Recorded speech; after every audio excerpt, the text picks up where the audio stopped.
Today in this video we are going to show you how to fix your Sony TV if it's turning on and off by itself. We are going to show you several methods for fixing this problem.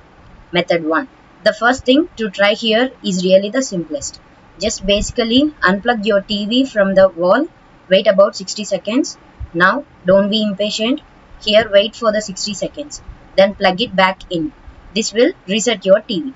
If it not clear the problem, then let's go on to the next try. Method 2. Press the home button, go to settings, go to external inputs, Bravia Scenes settings, turn off Bravia Scenes control. If it not clears the problem, then let's go on to the next try. Method 3. This is last thing.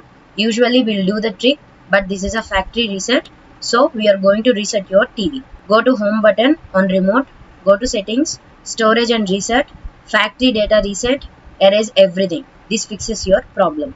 If this video helped you out, please leave a like and comment down below. If this worked for you, thanks for watching.